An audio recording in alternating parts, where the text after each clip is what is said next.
We're going to go to 18. Deputy Superintendent Angie, do you want to come up?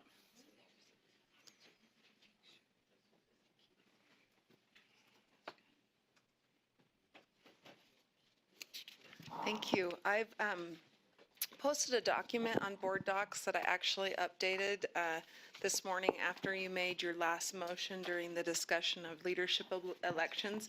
So if you, I'm trying to log on to Board Docs right now to show it on the screen here, but for some reason my Board Docs is not. It's under, if you look under item 18, it's on the backup at the bottom there. Oh, yep. I think actually I just got it. Would you like me to put it up on the screen? Yeah, one moment and I've got it now. Okay.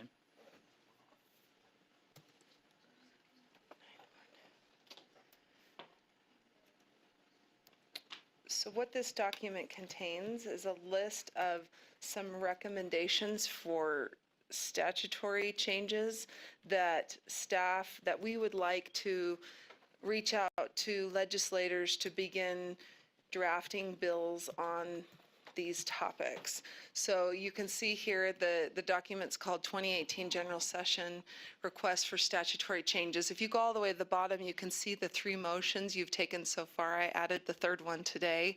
And so I'll keep this list, and as you make motions, I'll continue to add. So let me start at the beginning. Some of these requests were made by board members asked us to add. Others are things that have come up this year as we've been working through HB 239, for example.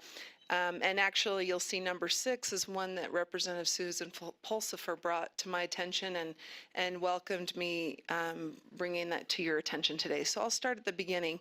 The first 2 proposals the first one is to clarify in statute. There's many times where when we talk about special ed services, it says for students ages 18 to 21, and what we would need to do in statute is clarify that they are eligible for services up until they turn 22. So it's 18 to 22 instead of 18 to 21. That would be the first request, which I would say is a technical change. And I don't know if you want me to stop after each one and then make motions, or if you'd like me to go through all 7.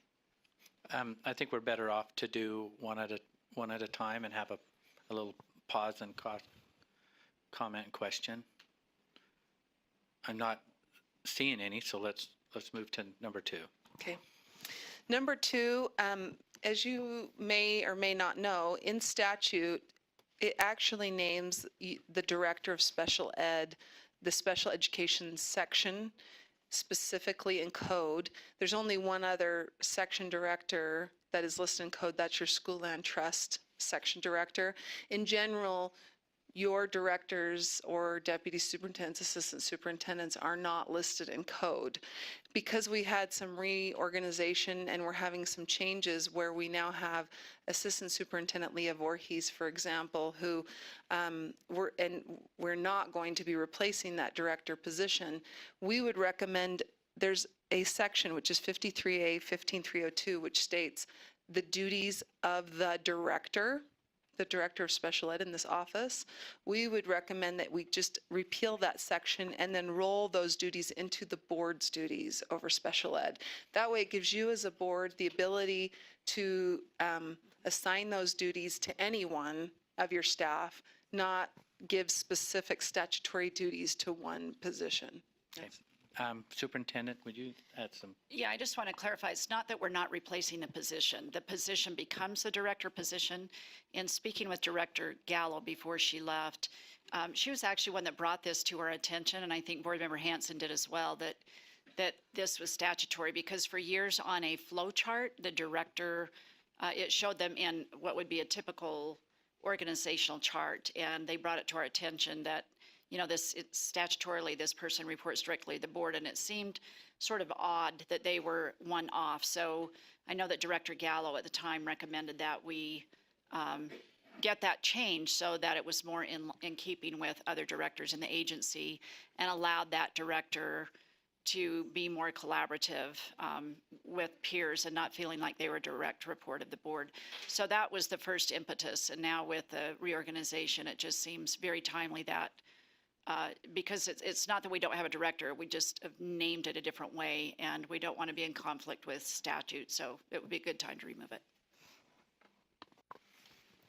Okay. Are you still talking on number 2? I'm not seeing any questions or comments, so let's move to 3. Okay. Number 3 would be for us to reach out to either Representative Snow or somebody else to essentially amend statutory provisions or create a program to mitigate impacts to or provide resources to support LEAs in responding to 2017 HB 239. Those are the juvenile justice changes that happened this last session, where now LEAs may not refer certain truancy, absent, kind of low-level misdemeanors. They may no longer refer those students to detention or to the justice system. And so this would be a way to seek amendments to mitigate some of those impacts.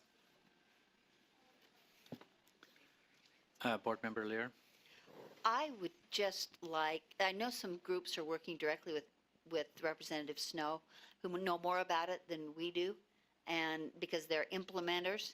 And I would like us to defer to them and see how we can help them, and if we have any role at all, to get money for these implementations, to be able to distribute to LEAs, and not make this our deal, our responsibility. This is where I absolutely feel like the LEAs know more about it than we do, and they are talking directly with Representative Snow, and I do not want to get at cross purposes. As we're addressing item number 3 here, Angie, are you going to speak to this? Or Patty?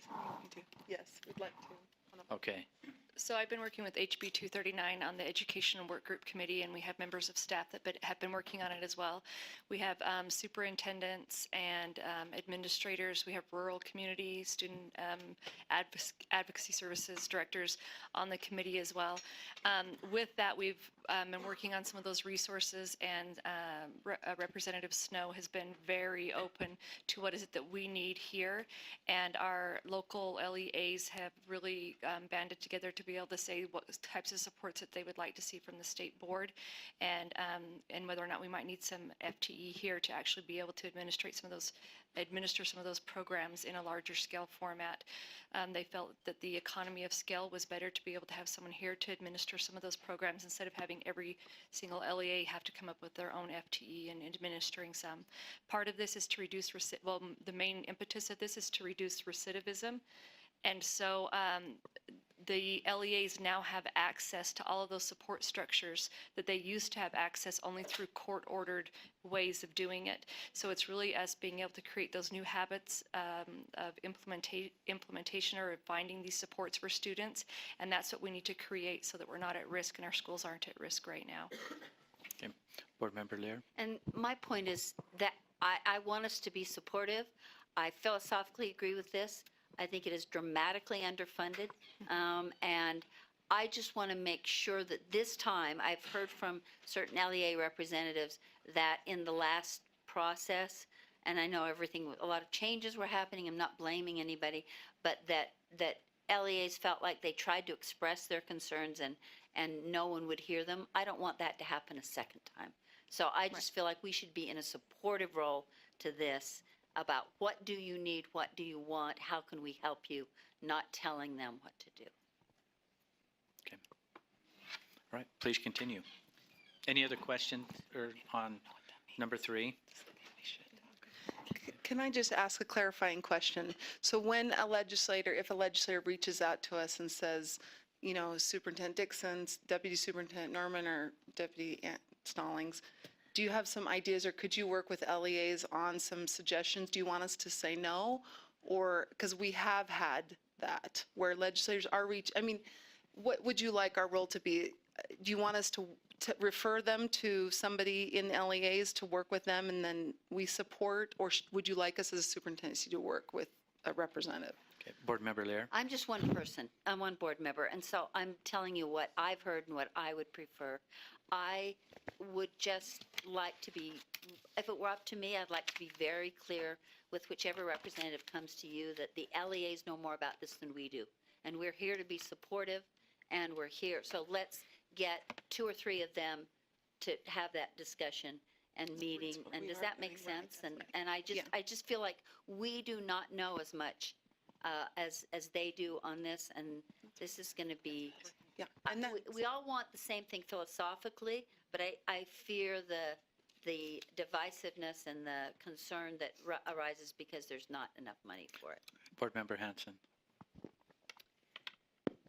And it sounds to me like they're working very collaboratively.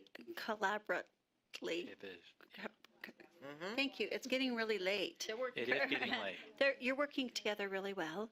And I think that that's what I would like to see, is that you be part of what's happening and just work collaboratively. I'm going to do it again.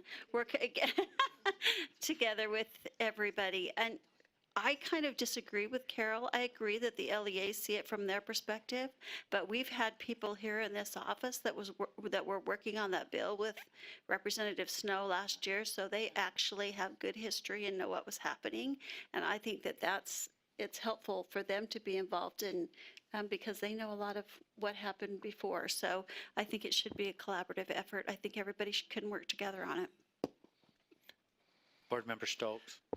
So I actually just like some clarification on who the we is that isn't that they didn't feel like they were being listened by. Was it the legislature or was it us that the LEAs felt like? Is that a? Okay, is this a question This is a question to another board member. to another board member? Yeah. So if you'd like to pose it for me, that would be great. would someone like to answer that question? I believe that would be I used the Board we Member word. Lear.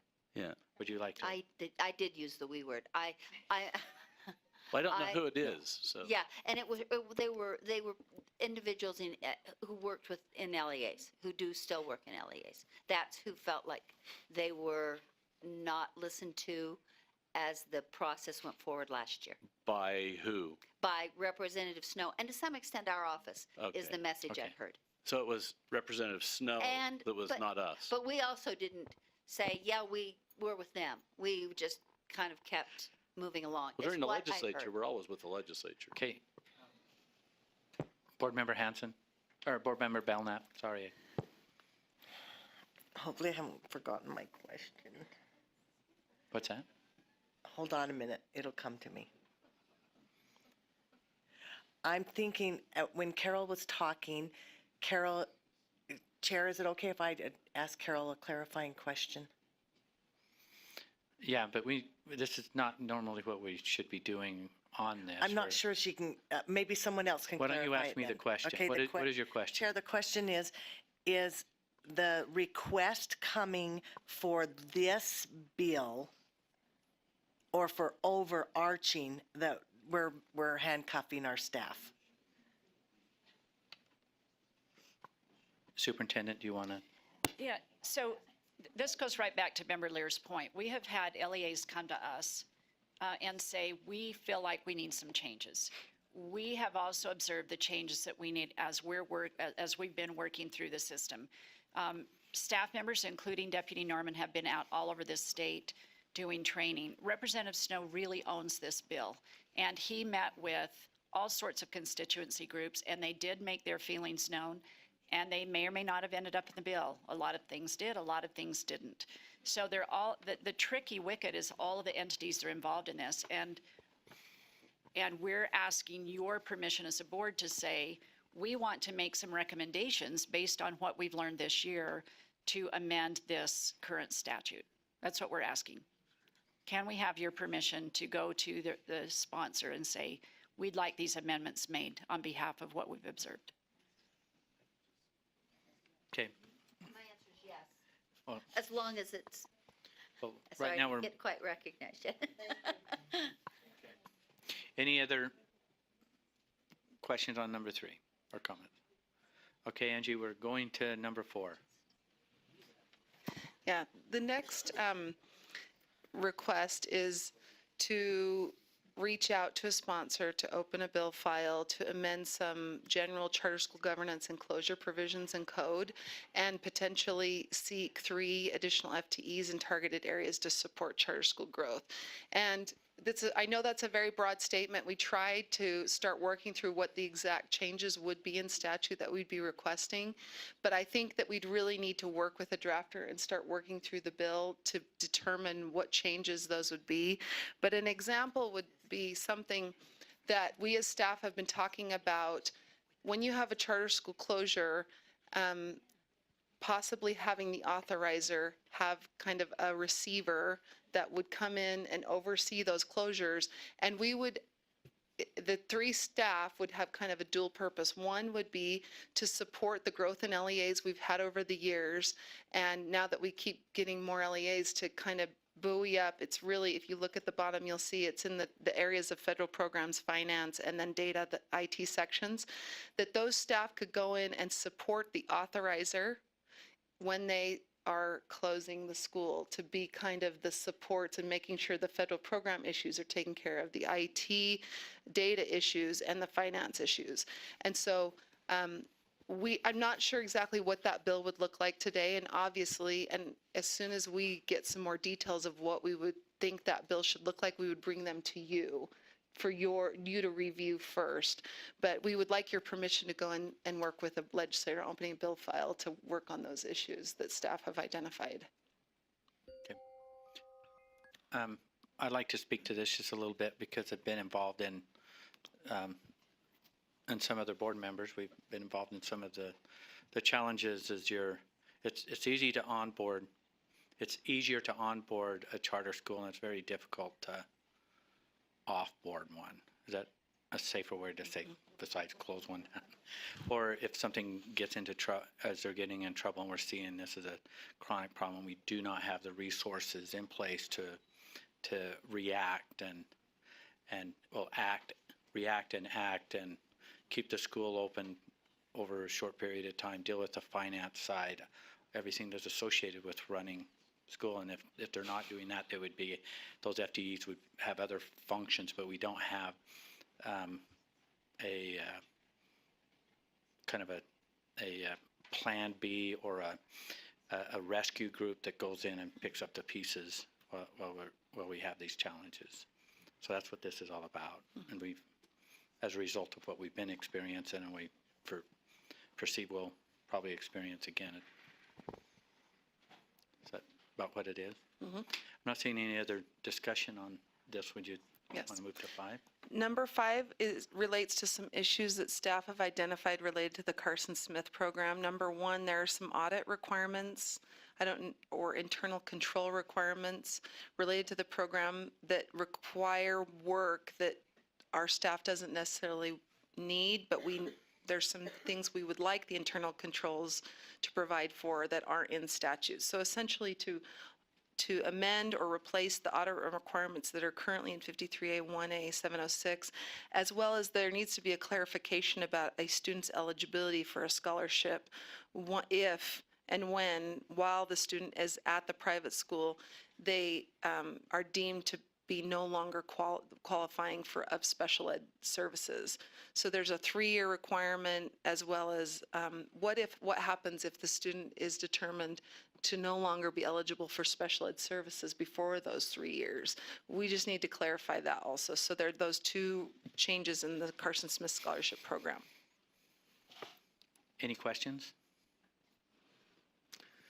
Not seeing any. The next one is actually something that I know Assistant Superintendent Natalie Grange might be very excited about. And when Representative Pulsifer met with Natalie and I, the BAs in our districts, there's this report that requires a lot of detail on how you spend class size reduction money, K-3 reading program money, Title I money, and to specifically identify how many staff members you have hired or employed for those programs. The feedback we've received from districts is that that report alone takes a BA a week to complete. And once you complete that report, we're not sure how helpful it is to the legislature or to you. And so the recommendation is to eliminate, there's a report that is in this subsection 8 of 53A 17A 124.5, and that would be to eliminate that report. There are still other reports required for the K through 3 reading program, and this would just be this one specific report. So my understanding is it's like redundant data to a certain degree. And not really useful data. Yeah, and not useful as it's packaged. Any questions? On that? Okay, seeing none. The last one, the Public Ed Appropriations Subcommittee is currently considering rolling up some line items into the WPU. And those of you who may have attended the last Public Ed Appropriations Subcommittee meeting may remember that one of the things they're looking at is possibly taking the K through 3 reading program, the class size reduction program, teacher salary supplement program, et cetera, and rolling that up into the WPU. If that happens, we would not seek number 7. But if we do continue at the K through 3 reading program as a standalone line item, something that's kind of a carryover from back in the day when there used to be a K through 3 property tax levy. So prior to about 2010, 2011, school districts had to provide a match in order to receive money from the K through 3 reading program.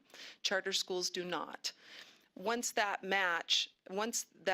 levy was rolled up into the board levy, the short story is, in order to qualify for this K through 3 reading money now, districts have to provide such a large match that some of them are not participating. And so what we feel would be more equitable is if all school districts and charter schools simply qualified for the K through 3 reading money on the student head count of K through 3 students and didn't require only a match for districts and not charters.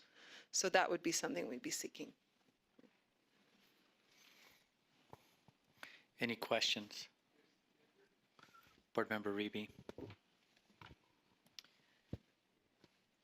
I support this because we actually have a whole lot going on in our districts right now with funding and questions about funding. So I think that this would just eliminate one layer of funding or matching or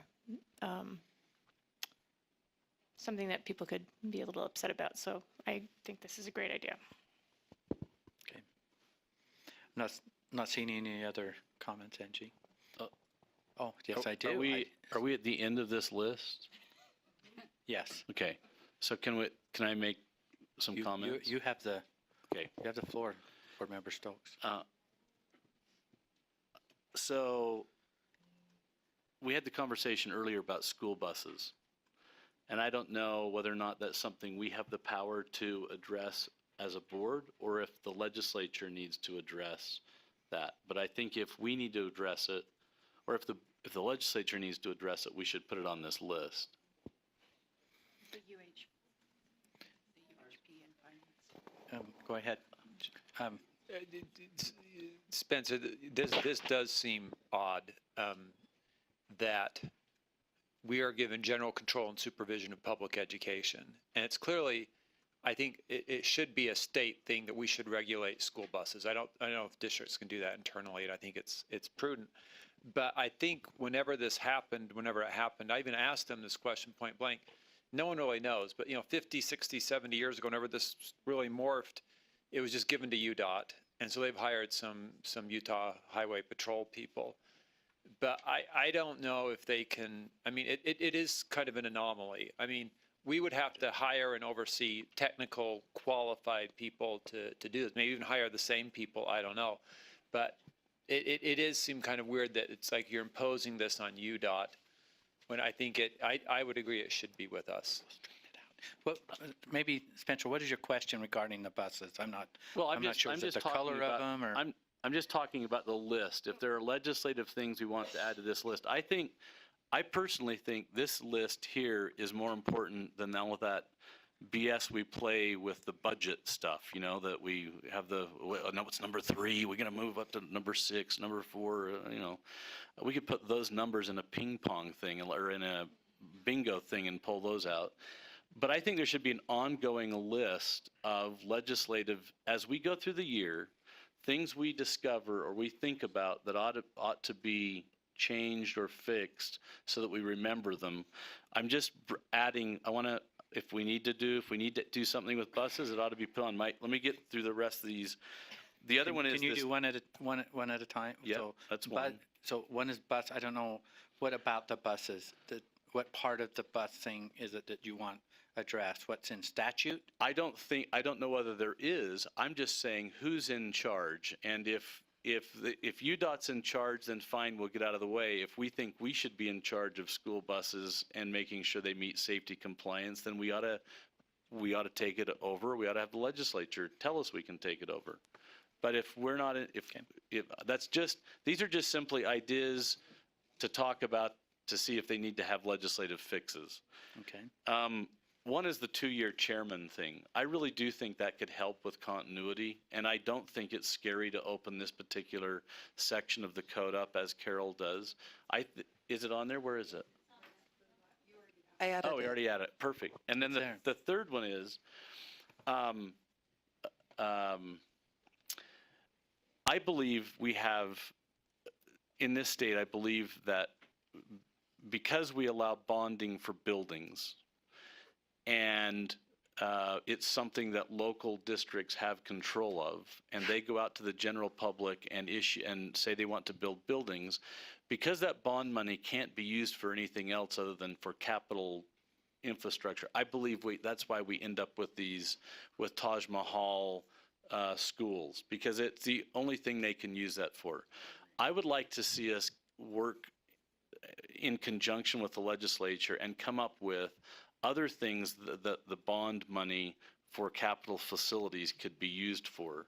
So it wasn't as restrictive as just buildings, because I think if LEAs were given a greater latitude with what they could use that bond money for, they would not dump it all into a ginormous high school. They may actually dump it into infrastructure for technology. They may dump it into technology itself. They may, there may be other categories that we could broaden that, and that the voters in a local district could be allowed to use the money for. And I did put on the list. You better ask him first. Oh, okay. Just one sec, just for clarity. The 2-year was on the bonding. It's on the limitations of what do we want to explore? Do we want to widen that out? What will that look like? Because in order for us to come to a consensus on our part, we're going to have to involve more stakeholders in what that might be. So this is aggressive on jumping on it now, and I'm just taking some notes here. The buses and the bonding is something that we can certainly come back to us and say how in a work session, say how can we make this a betterment moving forward with buses, and because there's a lot more to the buses than it's just UDOT or Highway Patrol. It's big and it's deep, and there's a reason why it's there, and there's a lot of information behind it, and we're not going to get it all out in one meeting. So definitely can go on the list for pending. I would recommend that a little bit if that's where you're wanting to go on those 2 items. I would suggest that. I'd like to hear from Terry Shoemaker about the bonding idea. Oh, okay. Well, if you would, we'll invite Terry up.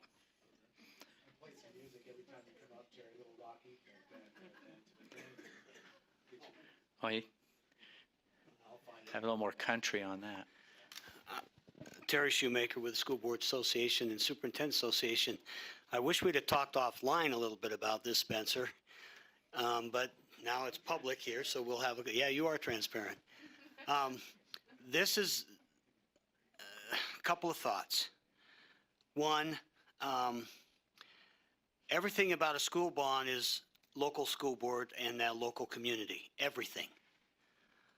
So that being said, the state school board's involvement in how that should be done, in my mind, would have to go through some very careful filtering and conversations with the local boards of education, because there are reasons they built the buildings they did, there are reasons they selected the architects they did, there are reasons they bonded for the monies they did, and we could argue as to whether they should have done it this way or that way.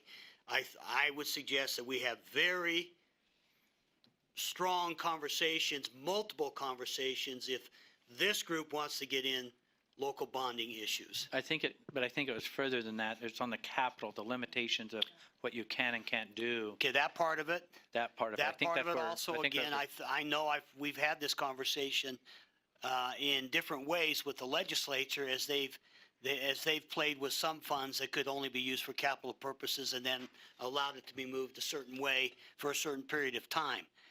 There are people on both sides of that issue across our state, and I'm sure we'll hear all sides of that. Flexibility, frankly, Spencer, can be useful for many. Because in other words, we have school districts who would like to have some more flexibility on capital. In other words, they have capital funds that they're assessing, that they're struggling figuring out the different ways in which they want to use that. They would rather reassess the funds differently or be able to use them differently based on the needs in their local communities. So because those are local issues, we definitely want to have a fair amount of study time with a broad base of school board members and superintendents around and business officials around those issues.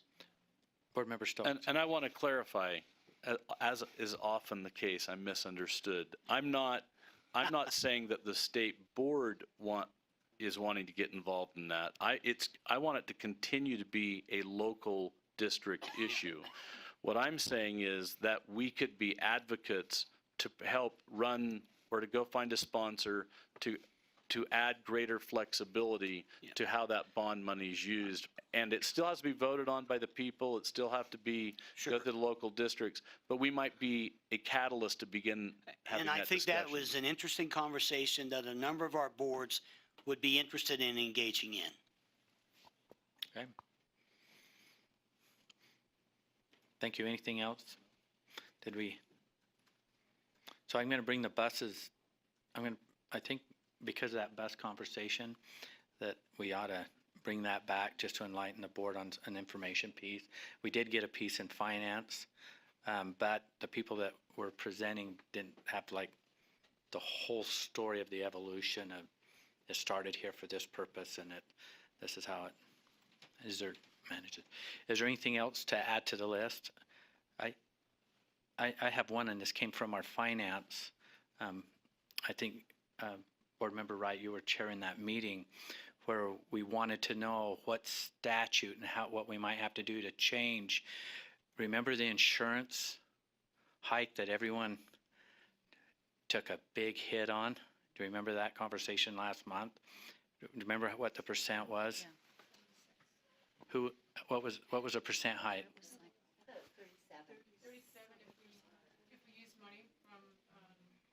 This is on a risk. It was like I think it was higher than that. 175 from Assistant Superintendent Grange. Yeah, it was 75%. It was like a 75% increase. Okay, part of this process that came out of finance, to our discovery, the question was, we saw these trends and saw, and I've got to put my insurance hat on. I don't have it on, so I'm trying to remember all the terminology.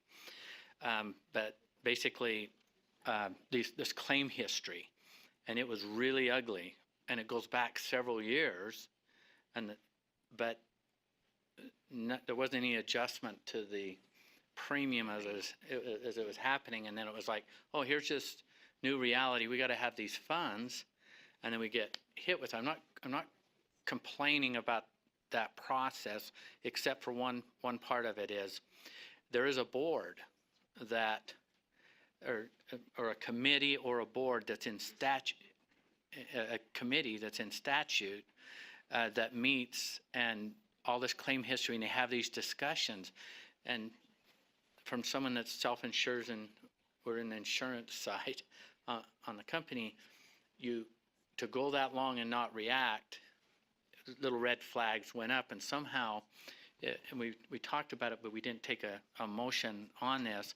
We said, what would it take, or what would it look like for us to have a place to be at the table? And they said it would take a statutory change. So as we see these increases happening, we can communicate there, because this was a little bit of well, it wasn't a little bit, it was a little bit of a shocker.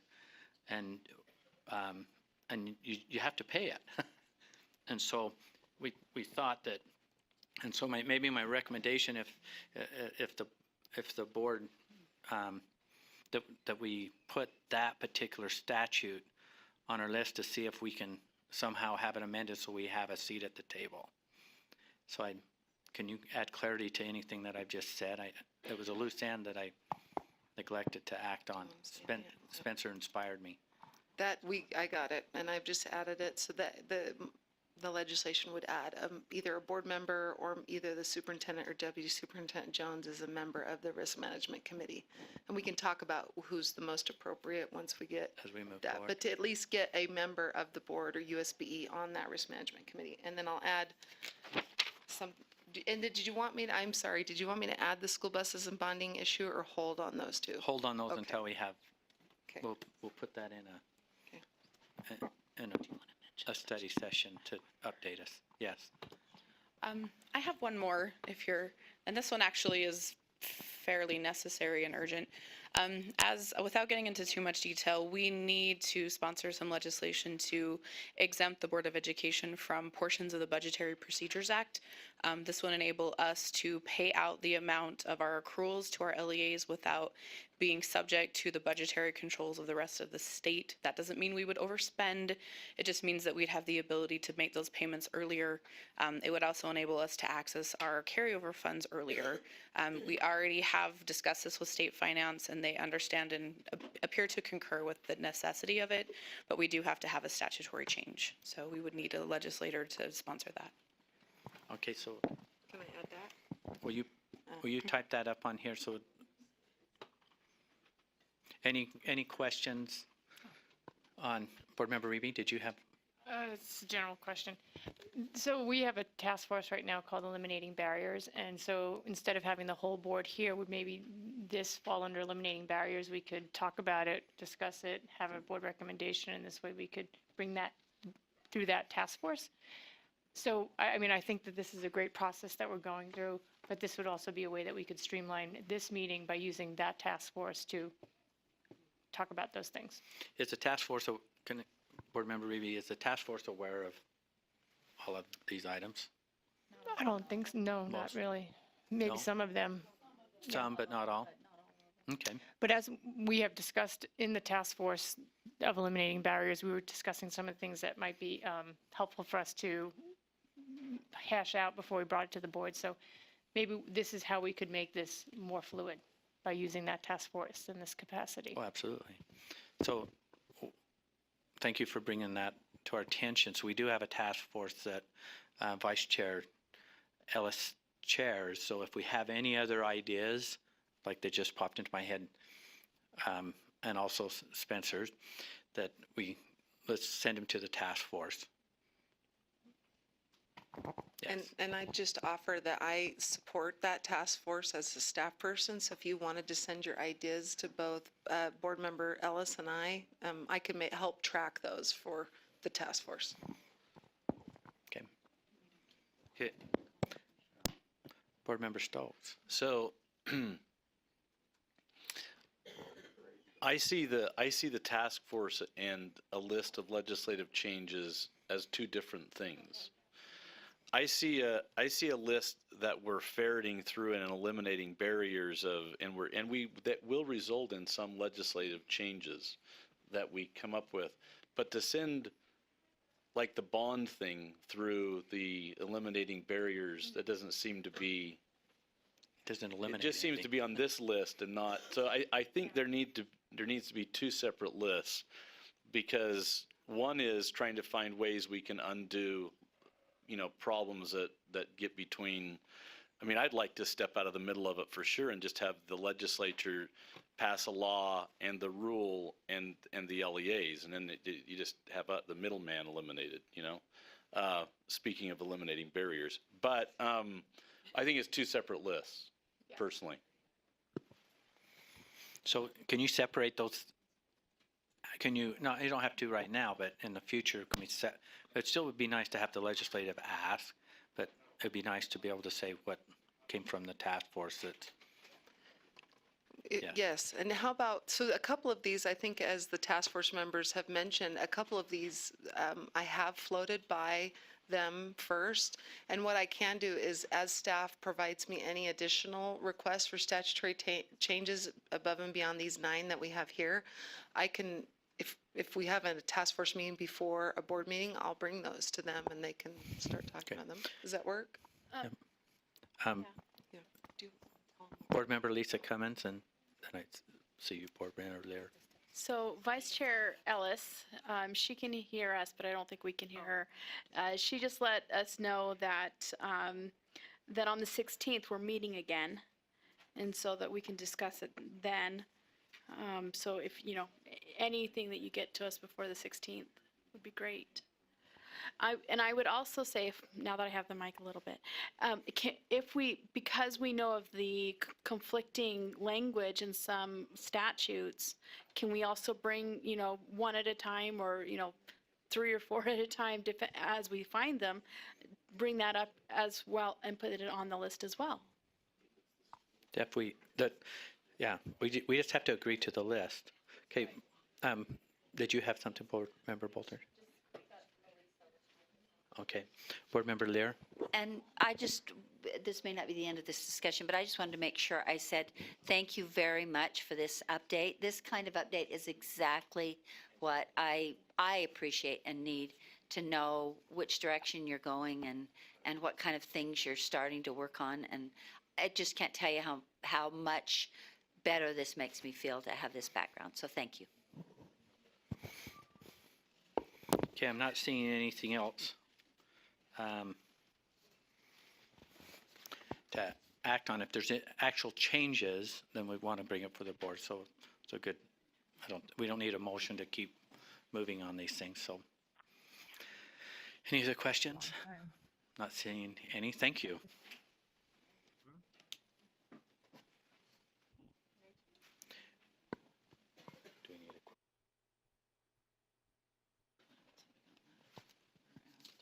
Oh, we're about there.